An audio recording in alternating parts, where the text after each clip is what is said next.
I started this project after speaking to friends and other women who are experiencing the symptoms of the menopause that I, as a woman, am currently not experiencing. And to be honest, after hearing their stories, I hope I never do.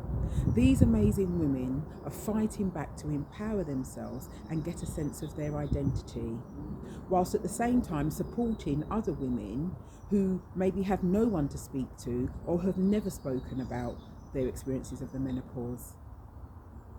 As an holistic massage therapist and sports massage therapist, and having worked as a treatment practitioner supporting people with addiction behaviour, and a journalist, I am always curious to know why something is happening and what can we do about that. So I hope that as we embark on this journey together, we will be able to get some empowerment and some solutions and hear other women's stories of what they did to cope, and as a community come together to encourage each other to continue to keep the issue of the menopause on the agenda, because the menopause is not an illness, it is a part of the aging process that happens to women as they go through the stages of the menopause that impacts every area of their lives.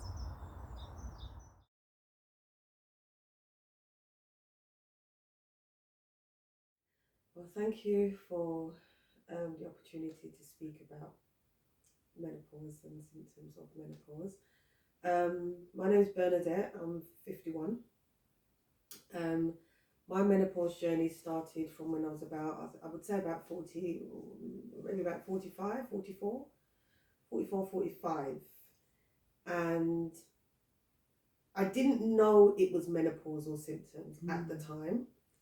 Um, but things just started happening to me, like body to my body. Arms come out to my body.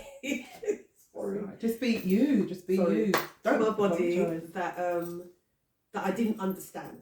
Yeah. So things like memory, my memory kind of messed with my memory, and it was like a lot of body pain, joint pain in particular. Um, was two of the main symptoms. And because I have an underactive thyroid, I was diagnosed with underactive thyroid.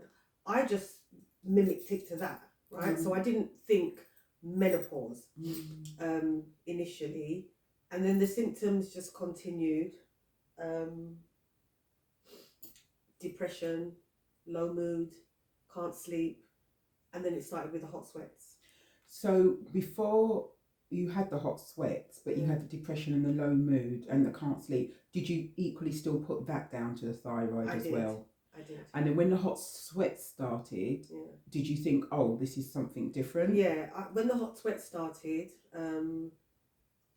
initially I was like, this isn't right. This doesn't feel right.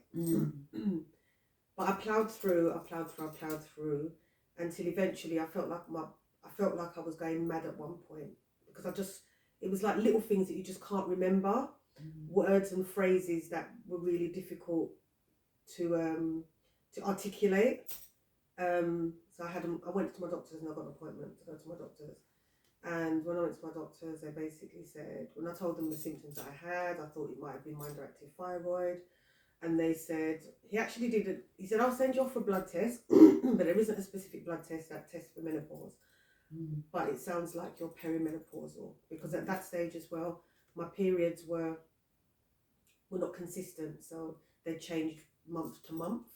So I may have one, miss a couple of months, have another one, miss a couple of months.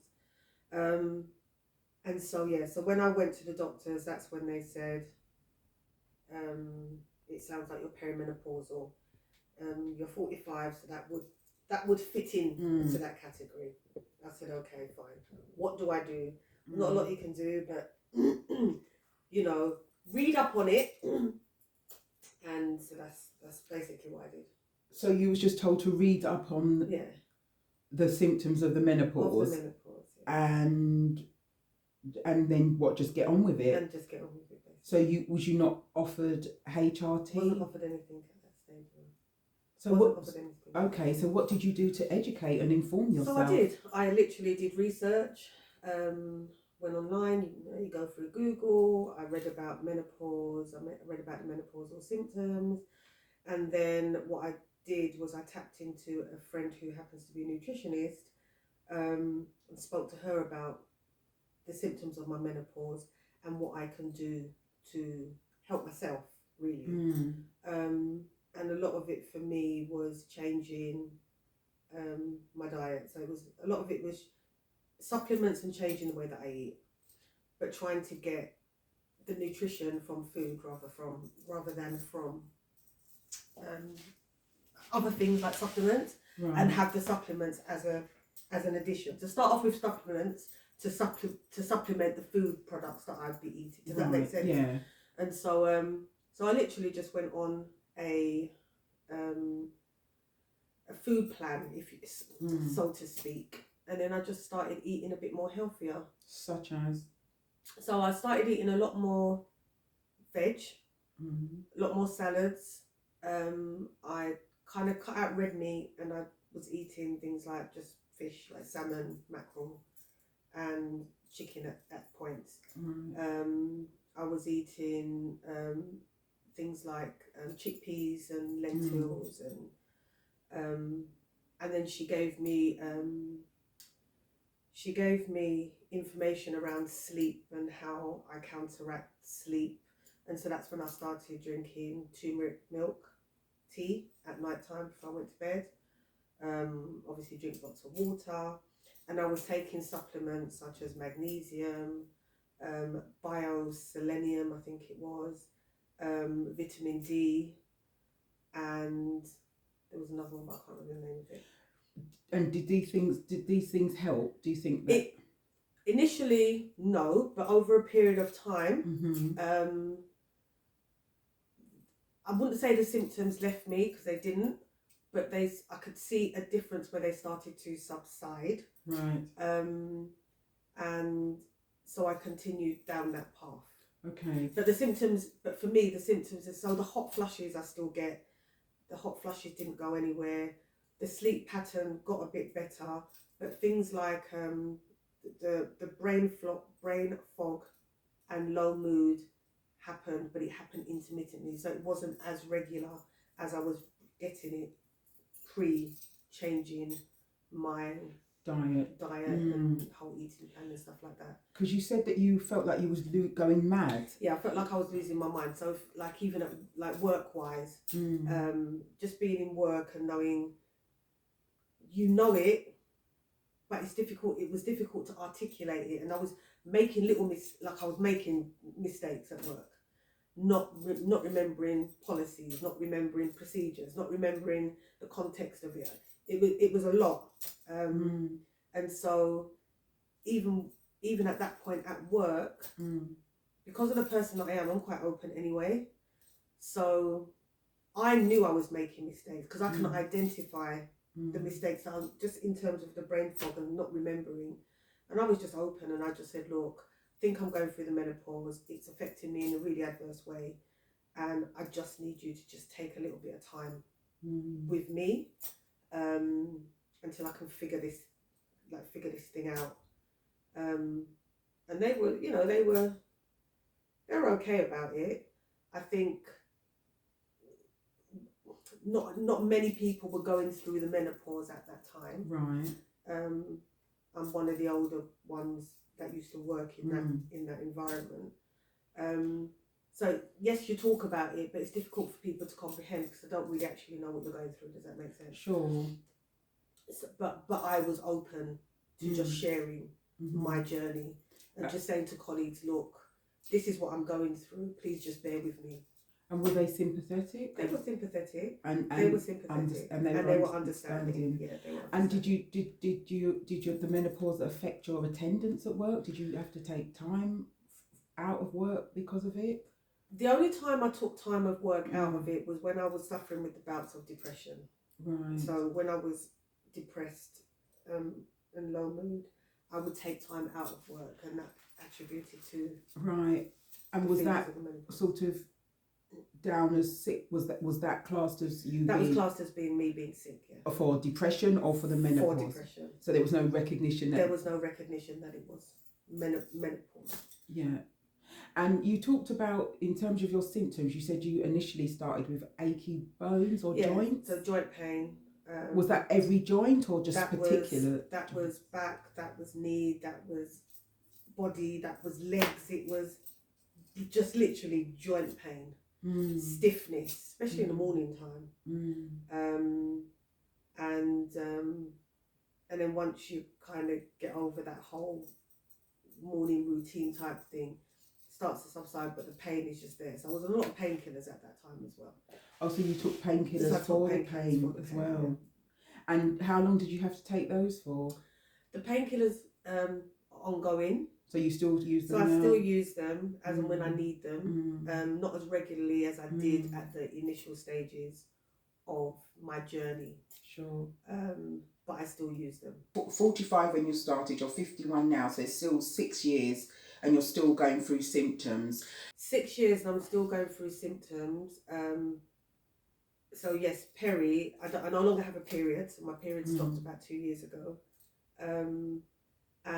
But I still have the hot flushes, not as often, thank God, not as often as I did at the beginning, because that was hard. It was hard, but now I get them intermittently, and you just never know when you're going to get one. It just happens, but it's not as frequent as it used to be. Right. And describe what the hot flush is like. The hot flush is like a rise in heat. It just literally rises.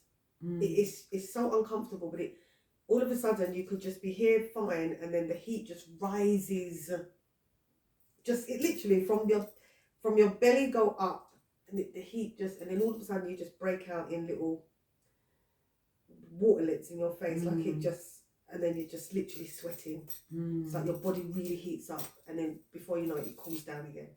So in the initial stages of me, in terms of hot flushes and sweats, I used to have to change my nightie maybe twice, 2-3 times a night, because I'd be wringing wet with the heat. And then that's breaking your sleep as well. And that in itself is breaking. And sleep deprivation can definitely make you feel like you're losing your mind on top of everything else that you've described. It's a knock-on effect, isn't it? Yeah. It's a knock-on effect. But thank God I don't have the hot flushes as much as I used, or hot flashes as much as I used to in the initial stages on my journey through menopause. And the brain fog? The brain fog I still get. I'm not going to lie. The brain fog is still prevalent.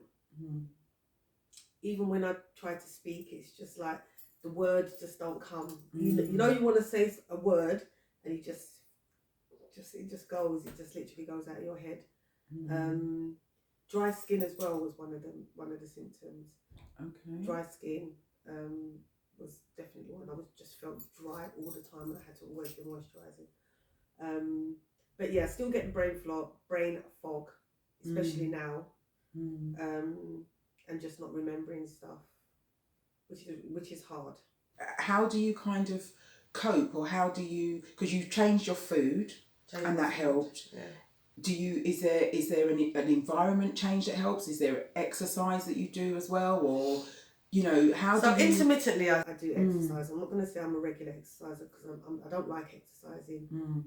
So I do it as and when I can, or as and when I feel to, especially if I'm in pain. Obviously that it just doesn't work for me. Yeah. But in terms of environmentally, for me, going away helps. So every time I go away, especially to a hot country, in particular a hot country, I feel like my symptoms, in terms of my pain, in terms of just how I'm feeling genuinely, when I'm away, it's like the pain leaves me. So I've just recently come back from Gambia, and it was like I was 16 again. It was just like, when you're just you feel your body just feels free to do what it needs to do, and I only feel that when I'm in a hot climate. Okay. Like, I can't explain it. Don't know why it is. Maybe it's just because I go away and I just feel free enough to be able to just be me. Mm. And then you come back, and then for me, I can't talk for anybody else, but just for me, you come back and the symptoms come back. Like it just comes back. What, in the next day or the? Couple of days.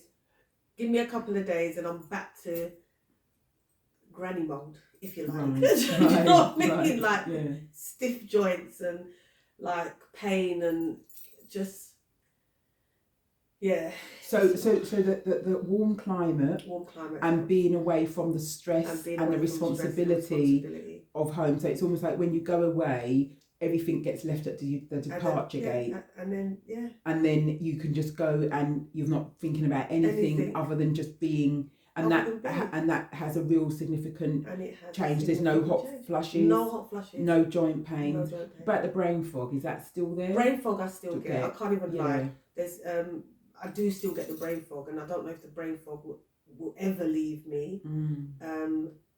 But it's just remembering stuff just becomes harder and harder. And so I literally just take time with myself. Do you write things down? Do you set reminders? I write things down now. I set reminders.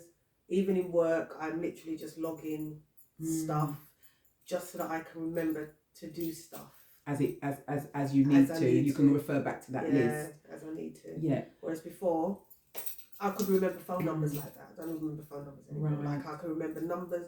I was one of those people you could come to and say, give me that number, or what's this? And I could tell you. But now it's just like, it's just hard. Do you have any preparation around the menopause? Did anyone sort of forewarn you about what to experience as a woman? Because I know it's not something that it's something that we don't even think about when we are younger, for sure. I didn't have any real prep in terms of the menopause as such. My mum, who's now passed, she... Sorry to hear that. God rest her I know soul. she went through the menopause very early. So she was probably going for a menopause in her 30s. And I know this because she had a hysterectomy, and after the hysterectomy, there was brought on the menopause automatically. And I know that I think she was doing HRT at the time, but we never spoke about it. It was just not spoken about. Right. So it wasn't a conversation that we had at that time, because I was fairly young anyway. But it wasn't a conversation that I can have with her because she's now passed. Does that make sense? So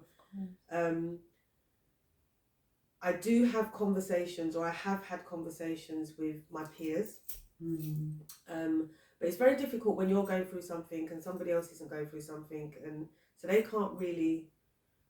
don't know how, they can't understand your plight. So I speak to my sister about like the symptoms and the hot flashes, but she couldn't relate because she's not going through the same thing. Right. And I mean, even now, she's a year younger than me, and it was actually, to be fair, this is funny because up until I think just before we went away on holiday, she was saying, "Oh my God, I've just had a hot flush. Is this how it feels?" So she's now going through what I went through some 6 years ago. Does that make sense? But it's only just starting for her, and that's why menopause is just going to be different for everybody. Of course. So she's just turned 50, and she's now getting these hot flashes that I was having when I was 45, 46. Right. Do you see what I mean? Yeah. So other than my peers, not really, but I'm very open. So my friends and my family will hear me moan about it constantly, because if I don't express how I feel, one, they're never going to know. Sure. And just because they're not going through it doesn't mean they're not going to go through it. Of course. Does that make sense? Of course. So I feel like we as women should really be talking more about it.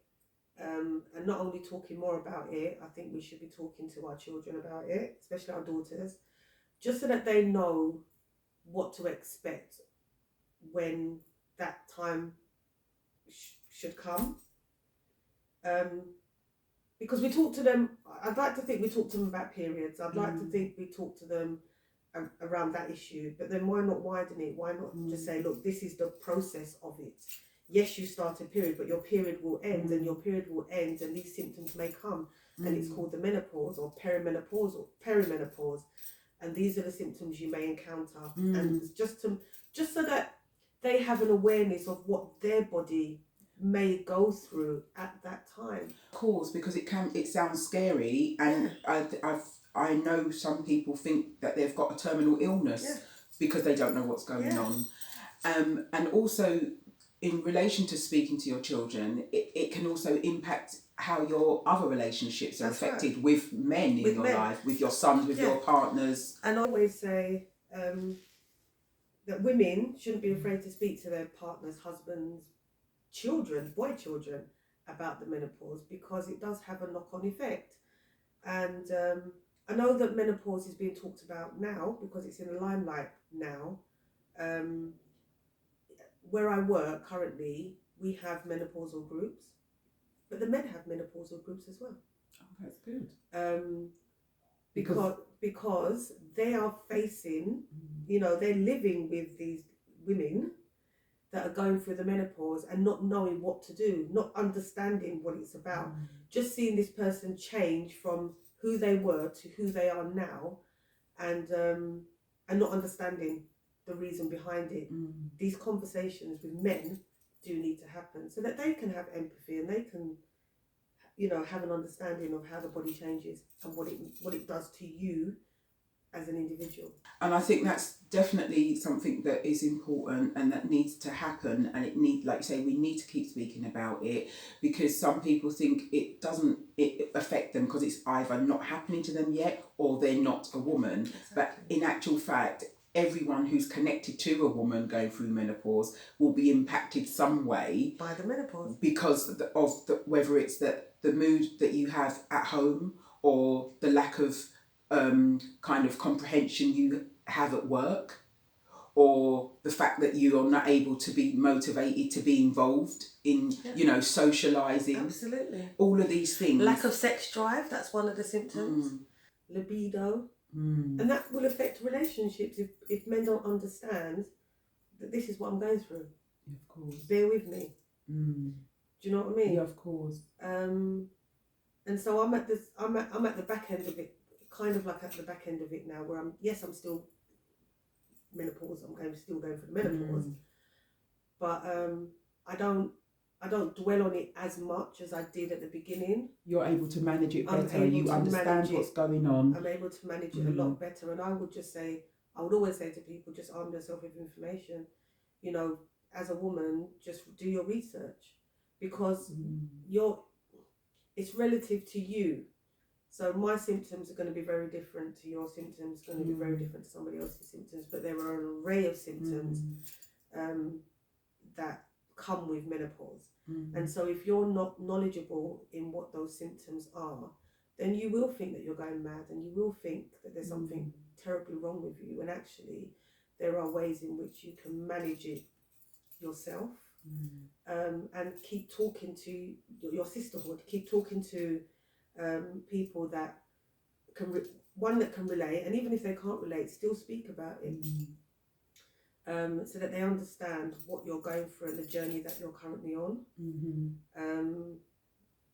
Okay. Well, thank you, Bernie, for giving us this time and just sharing your experience, and just it's kind of like the wealth of sort of universal holistic knowledge that you have around it. It's much appreciated, and I wish you all the best going forward. And like you say, let's just keep talking about it. Let's keep talking. Thank you for having me. You're welcome. Thanks.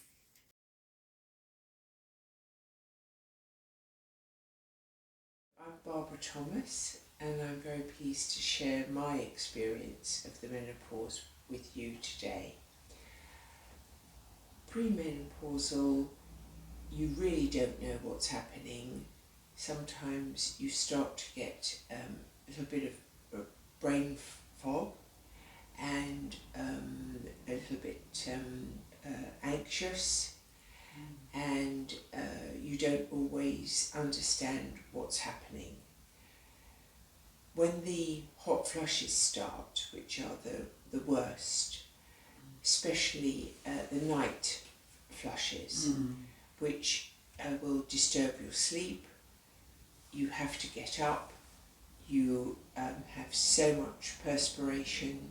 You have to dry yourself down, change your night clothes, get back into bed, feeling cold and damp, warm yourself up, and then perhaps 20 minutes later there's another hot flush, and this can go on all through the night. So getting up, sorting yourself out. So I had to find a technique to allow me to have towels near to the bed, because ultimately you start to suffer with sleep deprivation. And if you're working, as I was, you have to get up in the morning, hold down a challenging job, knowing that you're tired from a very, very disturbed night's sleep. Right. So when you say you was getting cold, you was getting hot flushes and then you was cold. Yes. Or was the cold part of the having been wet from the hot flush, or was cold just another sort of temperature change that you experienced? It's from the hot flush, Right. and the quantity of perspiration on the body. So you've got to sort of dry yourself down, and if you're out of bed, then changing your night clothes. You then shiver because you're out of bed and it's cold, and then you get back into bed, and then perhaps 20 minutes later there's another one. It's as though the body temperature, the natural thermometer in the body has broken. It doesn't work. Yeah, which is what one of the effects of the losing the estrogen has on the body, the hormone. Yes. Of the reduction of that, it can affect the body temperature. So Correct. how many times a night, Barbara, would this could occur? Like you said, it was all through the night. So all through the night. So it could be every 20 minutes, it could be every 30 minutes, just so that you don't get your nice 6-7 hours of undisturbed sleep. You don't get that. And then what was it like trying to get up and go and do a day's work? What was that? Oh, you're exhausted even before you begin. So you put your business clothes on, but you have to make sure that you've got layers, because at work, if you have a hot flush, you just desperately need to take off your jacket, take off a jumper, and get yourself close to a window. Coping method is a glass of water, so you drink your glass of water, and perhaps, hopefully, if you can have a fan.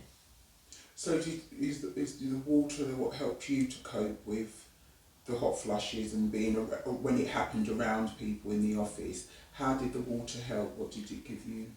I used the water as a coping mechanism. So I could feel the flush starting. I would excuse myself. I'd say, I'm sorry, I just need a glass of water. And describe for us the brain fog. What is happening there? Are you what you're not able to think straight? You're not able to articulate your words. What describe that? You might ask me a question, and I can't make my decision with my answer, and I can't give you a clear answer, because the brain and the body, it's like sort of a mini seizure. Sounds awful. Yes. And so that in itself creates an anxiety or a panic. Yes. So having the water would just help you to kind of, like you say, compose yourself, drink some water. Yeah. I suppose give some water is refreshing to the body, wake up the body, Yes. and then have a chance to kind of remember what's being said to you and formulate your response. That's right. It was very difficult to say in business, excuse me, I'm having a hot flush, and admitting that there was something to do with the menopause going on. In all respects, that was trying to be hidden, so that I was coping with the hot flush and masking it by saying, excuse me, I need a glass of water, or I just need some air, and hiding it as best I could from everybody else. Why could you not go to your employer about that? Why could you not say, I'm having a hot flush or I'm going through the menopause? Was there no support? Why do you feel that you couldn't express that? 15 years ago, when I was 50, it wasn't spoken about. The feeling was with women that if you admitted that you were menopausal and so therefore struggling, that you might possibly have been made redundant or lost your job. That's what your fear was? Oh, yes. Yes. It's incredible that, that you kind of had to live through that and work through that experience. So you're in fear of losing your job. Yes. And is that because you had an unsympathetic employer, or is it because you wouldn't be able to keep up with the demands of the job? The perception was that, it was another ailment for women, and so therefore you might not be needed because perhaps a younger woman or another person would be better in the job than you were. Menopause was not out in the open as it is today. Thank goodness. Yeah, and even it could still even be out there further in the open. And Yes. that's why, we're doing this, we're having this conversation. We're so grateful that you're sharing experience with us, because, there are so many women going through this and not understanding what's going on, or not having anyone to talk to. And support them. Yes. Exactly. And I think the more that women can talk about it, other women can learn from it, and we can come together as a community. Yes. If only even for the fact that the menopause is something we all will experience in its varying forms, some more severe than others. And, really, the variation is huge. Some people find the menopause crippling, and other people don't even know they've gone through it. But where you've got the possibility of taking HRT is fabulous. But in my case, I was not allowed to have HRT because we had a history of breast cancer in the family. So I was perceived as high risk. I think today, with the lower dosages of HRT, that's perhaps changed. But if it hadn't been for the fact that I found a natural remedy and used black cohosh, drops of black cohosh, they, in my mind, saved my life, because they lowered the symptoms I was suffering and helped me to cope better. What was happening to you that you felt that it saved your life? Because that's a very strong terminology to use. What was going on that made you feel like your life was possibly going to be over or end? Yes, being so challenged. The hot flushes, the discomfort of brightly going red, the perspiration, which was visible to other people, this feeling that a monkey or an animal with claws was grabbing me at the back of my neck and the base of my head, and the sort of the discomfort of it, plus the sleep deprivation, was very, very challenging and made me push people away, made me very intolerant, and made life very challenging. Yeah, it sounds horrendous. It sounds like just a living hell and a walking nightmare. Yes. Because this gripping, this kind of clawing monkey on your neck feeling, was that all the time until you start the black cohosh, or did you get a release from that, or was it triggered more at varying times, or was it something that you just always felt was kind of hot on you in different varying sort of forms of intensity? When the flush starts, so you've got the heat, the body overheating, perspiration, and this gripping feeling at the back of your neck. So that's all part of the flush. And the more you're challenged and the more anxious you feel and the more pressure you're living under, the greater that, to me, in my case, then the whole experience of the flush was, that in total, yes. Yeah, it very intensified. And so with the black cohosh, that reduced the symptoms. Yes. And did you still get some hot flushes, but not as not as intense? Yes. And you was able to be, I suppose, think clearer and cope, like on a daily basis. It was more manageable for you. It was more manageable in the absence of having HRT. However, the flushes and the menopause that I understand as now, for me, was at least 15 years. Oh, that's a very long time. Yes. So you're now in menopause, which means that your cycle has stopped. Yes. And are you still experiencing any flushes? How is life for you now? You're smiling. I mean, have you come through into... Come through it. You've come through. I've come through You're that. living in bliss. How is it for you now? How is life, or how is your body? How do you feel within yourself now? Right. So I'm fine.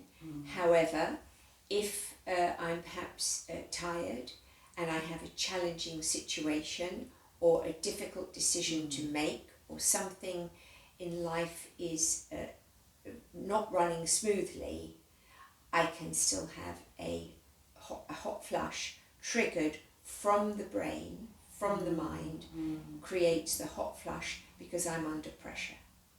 Okay. Or something uncomfortable is happening. Sure. Yes. Sure. But more rarely.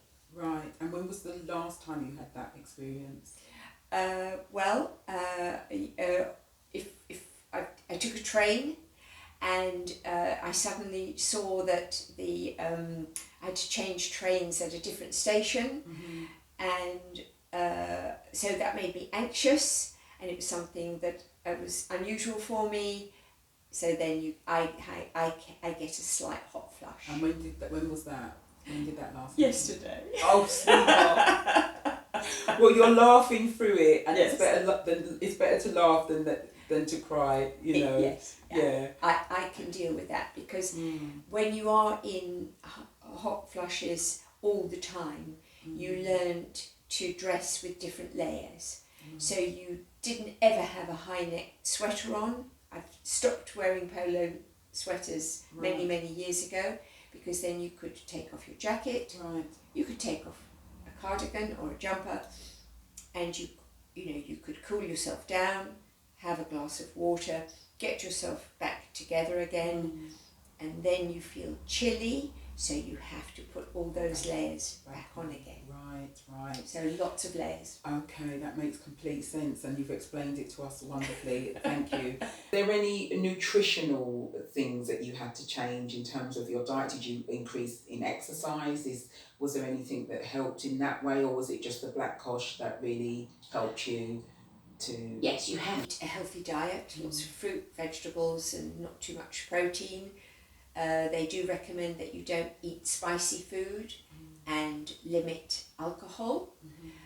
Certainly in the menopause, we thicken around the waist and the tummy, so we do put weight on, so therefore, yes, up the exercise, out in the fresh air, if you can, is always going to be a help.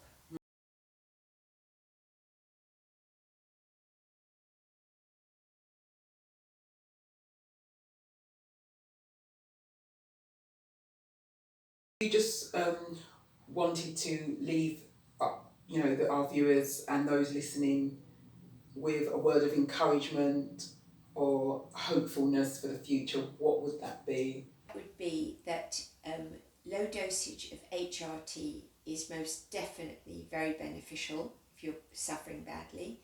If you do want to go on the natural route, then try the varying herbal remedies that are available, very helpful. And yes, keep healthy, keep optimistic, try and get as much rest as you can, and support from people around you that they know what's happening to you. That's the most important thing, isn't Yeah. it? Having that support network as well. Yeah. Okay, Barbara, thank you so much Thank you, for your Loretta. time. Thank you for sharing. It's been my that. pleasure. Okay, take care. Thank you.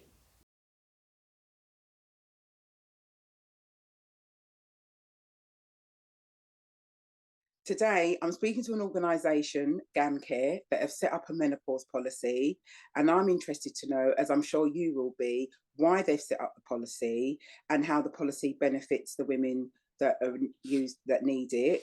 And I'm going to be speaking to someone from the organisation.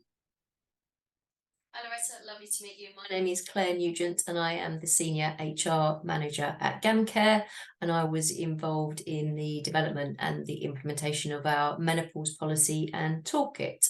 So the policy itself was not just developed by me, it was a collaborative process. So we involved our Equality and Diversion Action Group, and I also put out a call to all staff for anybody who was interested in menopause in generally to come and help me develop the toolkit and the policy. So I had a number of volunteers come and talk to me about that, including some men, which is great, and they helped us kind of shape the policy. Why we did this? Well, primarily GamCare really want to be an inclusive employer. And if you think about it, 50% of the population will go through the menopause. When you look at the staff profile of GamCare, actually over half of our workforce identify as female. And if you think about the average age of somebody entering menopause, that's usually around about the age of 51. So that covers most people of working age. So it's an important demographic. We felt it was an underrepresented cause. And there are lots of kind of myths, and generally people are unaware of what the menopause is, how it impacts people, and it can particularly have a huge impact on people at work. So we felt it was important to highlight this as an issue, and the policy, more than anything else, gives women confidence that they've got something there to support them and a framework within which to raise issues. Yeah, so I just wanted to ask, what is it as an employer are you doing to support the women experiencing menopause? So you have a policy. Yep. Maybe if you can just explain to us what the policy offers, Yeah. and what are you do? How are you supporting those women? How does it make it specific, Yeah. or different to the other policies that I would say are inclusive of all employees? Yeah, so obviously the policy is one aspect of that, but I think more importantly are the kind of the tools and support that goes alongside that. So for example, for Menopause Month last year, so October last year, we ran a whole session of awareness raising sessions, and that was open to all staff, so male and female, to come along and just find out a little bit more about the menopause. There were specific sessions for managers, so they could understand a little bit more in depth of what the impact is of the menopause on work, how they can support colleagues, where they can kind of signpost people to get more help. And then there were sessions for employees, so individuals who wanted to understand a little bit more about the menopause themselves. And then there was kind of managing your menopause sessions as well for people who are experiencing the menopause.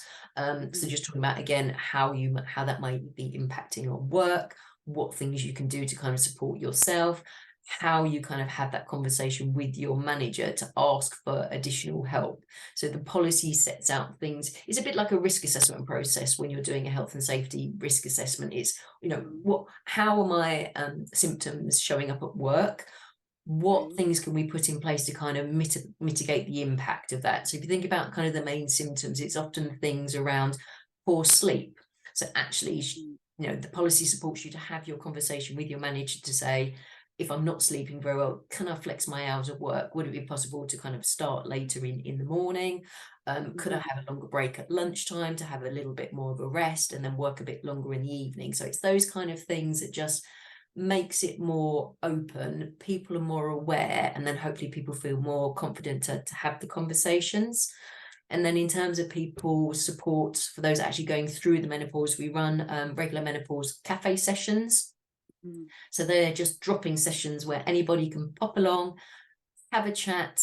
If there's anything particular that's frustrating them, any kind of top tips or anything that they've learned through their own menopause journey that they may think may be helpful for other people experiencing menopause. So we get a lot of people talking about whether there's particular dietary supplements they're taking, or whether there's any kind of homeopathy that they're using that they've found supported their menopause symptoms. We have lots of people sharing good stories and not so good stories about how they've experienced going to their GP with help. So it's really kind of a little support group, really. And that we had on the last session, there was around 25 staff, 2 of whom were male. So that's really great because they wanted to come along, learn a little bit more, hear directly about the experiences, because as line managers, because GamCare has so many female colleagues, they're likely to be managing staff that are going through the menopause. So it's important for them to understand what it's like from their employees' point of view. And so how often do you run this support cafe? Yeah, we're running the cafes once a quarter at the moment. So we've just held one. So we'll probably plan one in around about the summer time. But yeah, once a quarter at the moment. But if demand grows, we can run those more often. But yeah, once a quarter at the moment. And with regards to the menopause policy, if somebody is really struggling, and yes, they can ask for flexibility around how their working day is planned out, and their rest periods, or starting a bit later because they're not sleeping properly at night. But if somebody's actually really struggling and they're off sick from work because of the impacts of the menopause, do you accept as an organisation if someone says I'm off because of the impacts of the menopause, or would someone need to break it down more and say, oh, I'm feeling depressed, or I'm feeling anxiety, and it's their mental health? Do you, because it's a very proactive stance that GamCare have taken in having a policy, in having male staff and employees involved in that and aware of the impacts. But when somebody is actually not well because of the menopause, or the effects of being in perimenopause, because as we know there are different stages, can they specifically say it's because, and is that acceptable on their sick leave? Totally. I mean, the policy kind of supports that. We recognise that the menopause does impact people in different ways, and for some people that generally means because of their symptoms they're experiencing that day, they may not be well enough to attend work. So why would you not treat that the same as any other absence? So yeah, totally. If somebody contacts their land manager and says that they're really struggling with their menopause symptoms that day and they can't, and they're not fit for work, then absolutely that they could take that as a normal sickness absence day. So what is the response like from your employees around everything that you offer? Do you have people, as much as you have the Menopause Cafe and you've set up the policy, do you have people that come in and do talks around menopause and presentations? Do you work with other organisations? What's like the response, I suppose, from the employees of what you offer? And do you also offer a training from our external services, or when I say training, information sessions? Yeah, totally. So we have signed up as an employer to become a menopause friendly employer. And as part of that process, we worked with an organisation called Henpicked, I think they were called, and they came in and did some training and awareness sessions, and that was open to all staff. The Menopause Cafe, they're still in their infancy really at the moment, but where I would like to get to is that we get some guest speakers come in and talk at those sessions. So I'll get feedback from the group, say what are the issues maybe that are challenging them, what areas would they like to get more information on, and then we can come and get people in to give some specific talks. We have also got some resources on our intranet, so there's various videos, blogs and resources on there as well that we can signpost people to, and there's lots of different topics covered on there, and there's some really great external resources as well available. Yeah, it's in its infancy, but it's certainly an area that I would like to expand a little bit more, just getting in some more guest speakers, getting some more expert opinion and advice on things that really matter to people that are going through the menopause. Yeah, I think it's excellent what you're doing as an organisation. I mean, it's very front running, you know, kind of forward thinking, and I think it definitely is something that other organisations are doing, but should model their maybe model upon what you've done at GamCare with having this policy and how you've done it. Because I know, having spoken to other women, that some employers are having conversations maybe, or there's information, but in terms of actually having it as a recognized you know, issue that affects billions of women globally, and Yeah, it's not something that can be controlled because it's hormonal and it's exactly. unpredictable. Yeah, I think it's absolutely fantastic though that it takes a lot of stress of people trying to cope when your brain's not functioning properly, yeah, or your body is doing something that you don't understand, and it's unpredictable. But you've got that space to kind of just be real and say, this is what's going on for me. Because I yeah, think it's part of having sort of listened to friends even who are going through the stages of the perimenopause, and having watched older relatives, my mum included, aunties and stuff, you know, being in menopause, and all the impact of that. There was no kind of space to talk about, or, you know, say, I'm struggling and can I just ease up a little bit, or can I have a bit of space. It was just keep going until, I suppose, breaking point, or until the yeah, point you just was living with depression yeah. on a daily basis, and it became part of your natural way of being, because there was no recognition for that. Yeah. So I And it think shouldn't be like that, really, should it? Because, you know, not at all. I can't think of any other kind of conditions that you would kind of take that approach to. And you know, there's a lot of statistics around. One of the statistics that always sticks in my mind is that 1 in 4 women going through the menopause are considering leaving work. So why would you not put something in place to make sure people are feeling supported? There was lots of things in the press recently about, you know, problems recruiting staff, because a huge swathe of older people have left the working population. They've decided they don't want to work anymore. And it will be interesting to know what percentage of that is female, actually, and how much is that attributed to the fact they don't feel supported at what is a very difficult and confusing sometimes time in life, because it affects everybody differently. It's not as though there's a set playbook to this.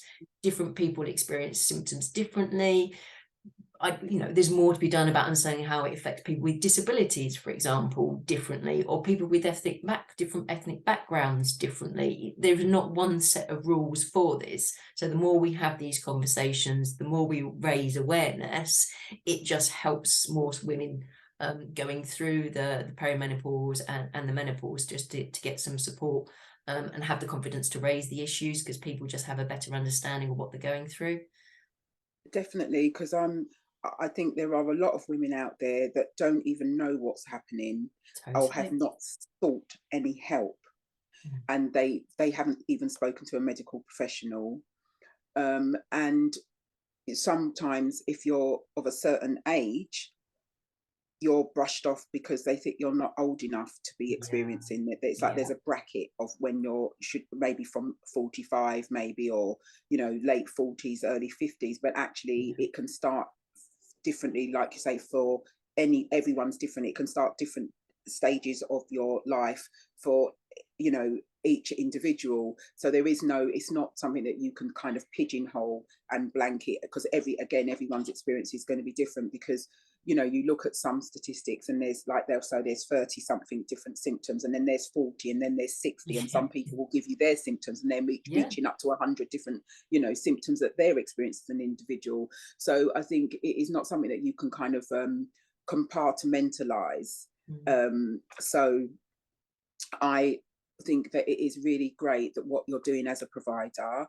I thank you for taking the time that you have to speak to us today, and I will definitely look forward to see what you do moving forward as an organisation. And I think it's great that you've taken such a proactive stance. thank you. So Lovely thank you, talking to you. Thank you. Claire. Thank you.